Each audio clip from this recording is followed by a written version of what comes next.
नमस्कार. शासनच्या युट्यूब चॅनलचं खूप खूप स्वागत आहे. तर आताच्या घडीची सर्वात मोठी ब्रेकिंग न्यूज म्हणजे 30 वर्ष सेवा झालेल्या राज्य सरकारी कर्मचारीबाबत महत्त्वपूर्ण शासन निर्णय निर्गमित.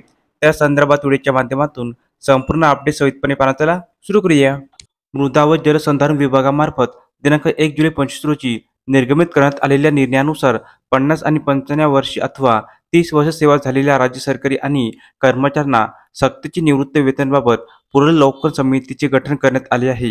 यामध्ये नमूद करण्यात आले आहे की नागरी सेवा निवृत्ती वेतन नियम 1982 च्या नियम 10(4) नियम 65 अ नुसार सार्वजनिक हितास्तव अकार्यक्षम संशयास्पद सचोटीचे अधिकारी आणि कर्मचारी यांना वयाच्या 50 आणि 55 वर्षे अथवा 30 वर्ष सेवा यापैकी जे अगोदर घडेल तेव्हा सेवेत राहण्याची पात्र आणि अपात्र आजमावणीकरिता सदर अधिकारी काम करण्यास सुयोग्य कार्यक्षम अधिकारी कर्मचारी यांना शासन सेवेत पुढे चालू ठेवावे व अकार्यक्षम तसेच संशयास्पद सचोटी असणाऱ्या अधिकारी आणि कर्मचारी यांना शासन सेवेतून मुदतपूर्व निवृत्त करण्याचे शासनाचे धोरण आहे.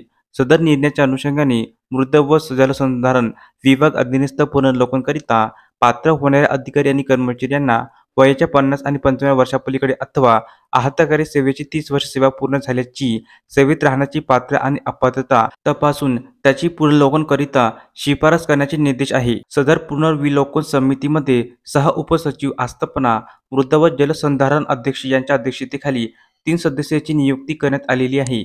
तर अशाप्रकारे राज्य सरकारी कर्मचारी संदर्भात अतिशय महत्त्वपूर्ण अपडेट या एपिसोडच्या माध्यमातून आपण पाहिली आहे. जर हा एपिसोड आपणास आवडला असेल तर चॅनलला नक्की सबस्क्राईब करा, लाईक करा, कमेंट करा आणि असेच नवीन अपडेट मिळण्यासाठी शासनच्या यूट्यूब चॅनलला सबस्क्राईब करायला अजिबात विसरू नका. धन्यवाद.